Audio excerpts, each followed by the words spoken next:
ರಾಜ್ಯದಲ್ಲಿ ನಗರೀಕರಣ ಬಹಳ ವೇಗವಾಗಿ ಬೆಳೀತಾ ಇದೆ. ಭೂಮಿ ಲಭ್ಯತೆ ಬಹಳ ಕಡಿಮೆ ಇರೋದ್ರಿಂದ, land being a very scarce resource, ಎಷ್ಟು ಇಂಡಿವಿಜುವಲ್ ವೈಯಕ್ತಿಕ ಮನೆಗಳು ಕಟ್ಕೊಳ್ತಾ ಇದ್ದಾರೋ ಅದಕ್ಕಿಂತ ಹೆಚ್ಚು ಅಪಾರ್ಟ್ಮೆಂಟ್ ಶೈಲಿಯ ಮನೆಗಳ ನಿರ್ಮಾಣ ಹೆಚ್ಚಾಗ್ತಾ ಇದೆ.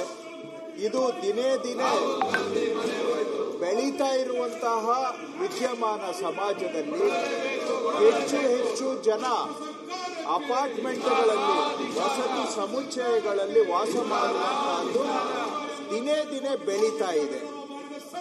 ಆ ವಸತಿ ಸಮುಚ್ಚಯ, ಅದರಲ್ಲೂ ಅಪಾರ್ಟ್ಮೆಂಟ್, ವಸತಿ ಸಮುಚ್ಚಯ ನಾನಾ ಥರದ್ದು ಇರ್ತವೆ. ಅದರಲ್ಲಿ ಅಪಾರ್ಟ್ಮೆಂಟ್ಗಳಲ್ಲಿ ವಾಸ ಮಾಡತಕ್ಕಂಥವರದ್ದು ನಾನಾ ವಿಷಯಗಳು ಇರ್ತವೆ. ದೈನಂದಿನ ಮಾಲೀಕತ್ವದ ವಿಷಯಗಳು ಹಾಗೂ ದೈನಂದಿನ ನಿರ್ವಹಣೆಯ ವಿಷಯಗಳು. ಅಂದರೆ ಅಲ್ಲಿ ಇರ್ತಕ್ಕಂಥ ಕಾಮನ್ ಜಾಗಗಳು, ಅವುಗಳ ಮಾಲೀಕತ್ವ ಯಾರಿಗೆ ಇರಬೇಕು, ಅವುಗಳ ನಿರ್ವಹಣೆಯನ್ನ ಯಾರು ಮಾಡಬೇಕು, ಹಾಗೂ ಅಲ್ಲಿರ್ತಕ್ಕಂಥ ರೋಡ್ಸ್ ಆಗಲಿ, ಕ್ಲಬ್ ಹೌಸಸ್ ಆಗಲಿ, ಓಪನ್ ಸ್ಪೇಸಸ್ ಆಗಲಿ, ಇವುಗಳ ಮಾಲೀಕತ್ವ ನಿರ್ವಹಣೆಯ ಬಗ್ಗೆ ನಾನಾ ರೀತಿಯ ವ್ಯಾಜ್ಯಗಳು, ಗೊಂದಲಗಳು ಈಗಾಗಲೇ ಉದ್ಭವ ಆಗಿಬಿಟ್ಟಿದ್ದಾವೆ. ಹಾಗೂ ನಾಳೆ ದಿನ ಆ ಕಟ್ಟಡ ವಯಸ್ಸಾದ ನಂತರ ಅದರ ಮರು ನಿರ್ಮಾಣ ಮಾಡಬೇಕಾದ್ರೆ ಅದರ ಬಗ್ಗೆನೂ ಇವತ್ತಿನ ಕಾನೂನುಗಳಲ್ಲಿ ಸ್ಪಷ್ಟತೆ ಇಲ್ಲ. ಹೀಗಾಗಿ ಈ ಅಪಾರ್ಟ್ಮೆಂಟ್ಗಳಲ್ಲಿ ವಾಸ ಮಾಡ್ತಾ ಇರೋರ ಸಂಖ್ಯೆ ದಿನೇ ದಿನೇ ಹೆಚ್ಚುತ್ತಾ ಇರುವ ಹಾಗೆ ಸಮಸ್ಯೆಗಳು ಕೂಡ ಬೆಳೀತಾ ಇದ್ದಾವೆ. ಇವುಗಳಿಗೆ ಪರಿಹಾರ ಕೊಡಬೇಕು ಅಂತ ಹೇಳಿದ್ರೆ ಒಂದು ಸ್ಪಷ್ಟ ಕಾನೂನಿನ ಚೌಕಟ್ಟು ಇರಬೇಕು. ಈಗ ಏನಾಗಿದೆ, ಹಿಂದೆ 1972-73ರಲ್ಲಿ ನಾವು ಕೆಲವು ಕಾನೂನುಗಳನ್ನು ಮಾಡಿದ್ದೇವೆ. ತದನಂತರ ಹಿಂದೆ UPA ಸರ್ಕಾರ ಇದ್ದಾಗ ರೇರಾ ಕಾನೂನನ್ನು ದೇಶದಲ್ಲಿ ಜಾರಿ ಮಾಡಿದ್ದೇವೆ. ಆದರೆ ಈ 72-73ನೇ ಇಸ್ವಿ ಕಾನೂನು ಇವತ್ತಿನ ಪರಿಸ್ಥಿತಿಗಳಿಗೆ, ಇವತ್ತಿನ ದಿನಮಾನದ ಅಗತ್ಯತೆಗಳಿಗೆ ಸರಿಯಾದ ಎಲ್ಲ ಪರಿಹಾರಗಳು ಆ ಕಾನೂನಿನಲ್ಲಿ ಇಲ್ಲ. ಹಾಗಾಗಿ ಅದು ಕೂಡ ಸಮರ್ಪಕವಾಗಿ ಇವತ್ತು ಪರಿಹಾರ ಕೊಡ್ತಾ ಇಲ್ಲ. ರೇರಾ ಕಾನೂನಿನಲ್ಲಿ ಎಲ್ಲ ಸಮಸ್ಯೆಗಳಿಗೂ ಉಲ್ಲೇಖ ಇಲ್ಲ, ಪರಿಹಾರ ಇಲ್ಲ. ಹಾಗೂ ಇಲ್ಲಿ ಅನೇಕ ಅಪಾರ್ಟ್ಮೆಂಟ್ಗಳಲ್ಲಿ ನಿವಾಸಿಗಳ ಕ್ಷೇಮಾಭಿವೃದ್ಧಿ ಸಂಘಗಳು ನೋಂದಣಿಯಾಗಿದ್ದಾವೆ. ಕೆಲವು 1972ನೇ ಕಾನೂನಡಿ ಆಗಿದ್ದಾವೆ.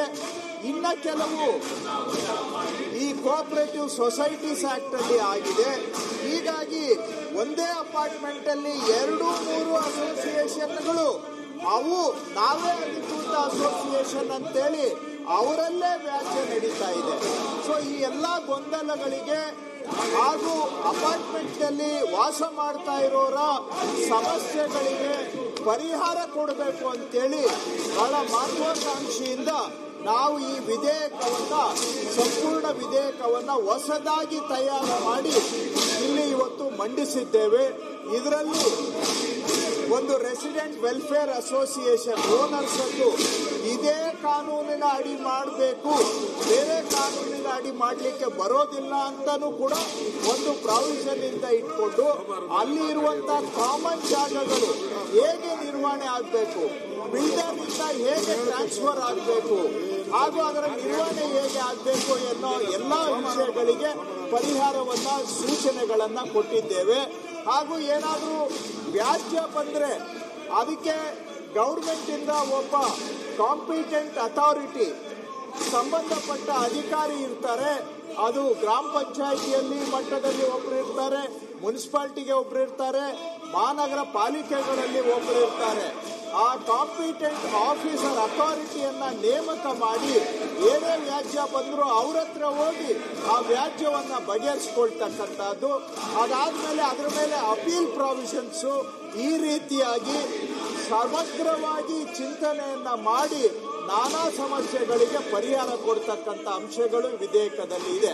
ಮತ್ತು ಮರು ನಿರ್ಮಾಣ ಮಾಡಬೇಕಾದ್ರೆ ಬಹಳ ವಯಸ್ಸಾಗೋಗಿದೆ ಆ ಕಟ್ಟಡಕ್ಕೆ, ಅದರ ಸುಸ್ಥಿರತೆಯ ಬಗ್ಗೆ ಯಾವುದು ಖಾತ್ರಿ ಇಲ್ಲದೆ ಹೋದಂಥ ಸಂದರ್ಭದಲ್ಲಿ 75% ಮಾಲೀಕರು ಇಲ್ಲ ಇದರ ಮರು ನಿರ್ಮಾಣ ಮಾಡಬೇಕು ಅಂತ ತೀರ್ಮಾನ ಮಾಡಿದರೆ ಅದಕ್ಕೆ ಕಾನೂನಲ್ಲಿ ಅವಕಾಶ ಮಾಡಿಕೊಟ್ಟು ಯಾರಾದರೂ ಅದಕ್ಕೆ ಒಪ್ಪಲಿಲ್ಲ ಅಂತ ಹೇಳಿದ್ರೆ ಅವರ ಆಸ್ತಿಗೆ ಒಂದು ಮೌಲ್ಯ ಮಾಡತಕ್ಕಂತಹ ಇಂಡಿಪೆಂಡೆಂಟ್ ಮೆಕ್ಯಾನಿಸಮ್ ಅನ್ನ ಮಾಡಿ ಮೌಲ್ಯವನ್ನು ನಿಗದಿ ಮಾಡಿ ಅವರಿಗೆ ಪರಿಹಾರವನ್ನು 2 ಪಟ್ಟು ಪರಿಹಾರ ಕೊಟ್ಟು ಅವರ ಆಸ್ತಿಯನ್ನು ಕೂಡ ಖರೀದಿ ಮಾಡಿ ಇಡೀ ಕಟ್ಟಡದ ಮರು ನಿರ್ಮಾಣ ಮಾಡಬಹುದು.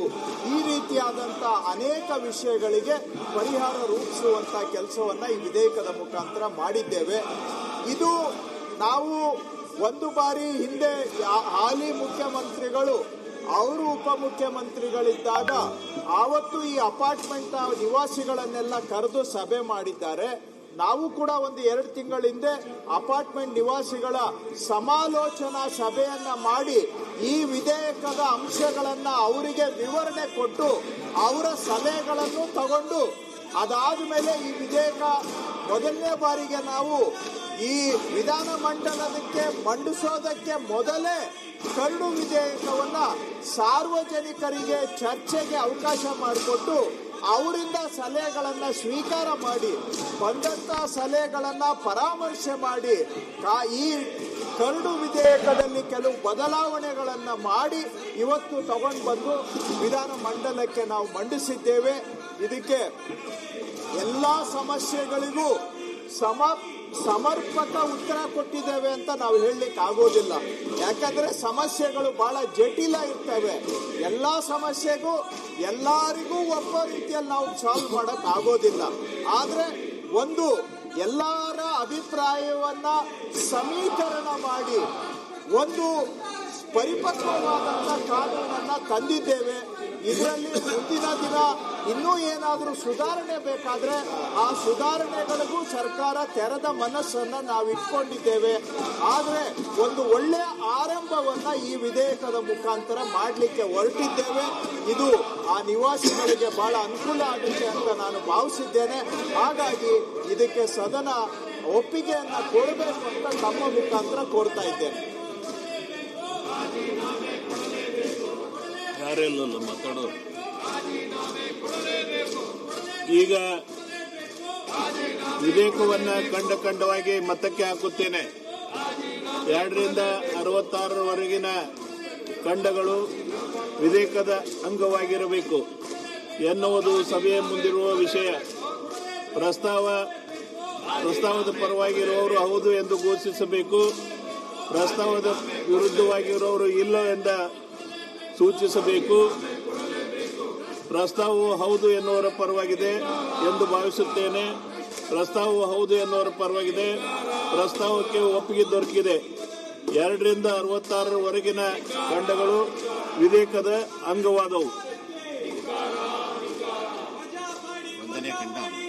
1ನೇ ಖಂಡ ಹೆಸರು ಮತ್ತು ಅವತರಣಿಕೆ ವಿಧೇಯಕದ ಭಾಗವಾಗಿ ಇರಬೇಕೆಂಬುದು ಸಭೆಯ ಮುಂದಿನ ವಿಷಯ. ಪ್ರಸ್ತಾವ ಪರವಾಗಿರುವವರು ಹೌದು ಎಂದು ಸೂಚಿಸಬೇಕು. ಪ್ರಸ್ತಾವ ವಿರೋಧವಾಗಿರುವವರು ಇಲ್ಲ ಎಂದು ಸೂಚಿಸಬೇಕು.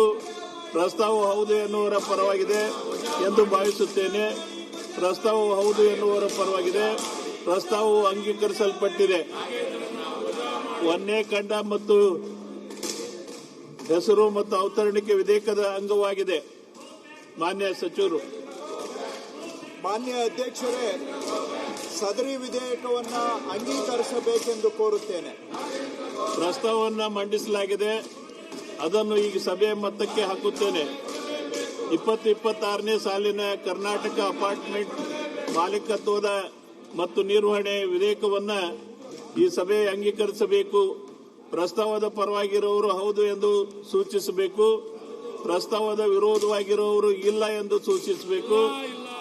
ಪ್ರಸ್ತಾವವು ಹೌದು ಎನ್ನುವರ ಪರವಾಗಿದೆ ಎಂದು ಭಾವಿಸುತ್ತೇನೆ. ಪ್ರಸ್ತಾವವು ಹೌದು ಎನ್ನುವರ ಪರವಾಗಿದೆ.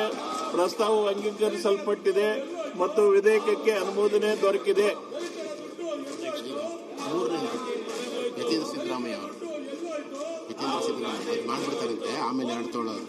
ಡಾಕ್ಟರ್ ಯತೀಂದ್ರ ಸಿದ್ದರಾಮಯ್ಯನವರು. ಮಾನ್ಯ ಸಭಾಧ್ಯಕ್ಷರೇ, ಅವರ ಪರವಾಗಿ ಕರ್ನಾಟಕ 2026ನೇ ಸಾಲಿನ ಕರ್ನಾಟಕ ನಗರ ಪಾಲಿಕೆಗಳ ತಿದ್ದುಪಡಿ ವಿಧೇಯಕವನ್ನು ಪರ್ಯಾಲೋಚಿಸಬೇಕೆಂದು ಸಭೆಯನ್ನು ಕೋರುತ್ತಿದ್ದೇನೆ. ಈಗ ಪರ್ಯಾಲೋಚನಾ ಪ್ರಸ್ತಾವ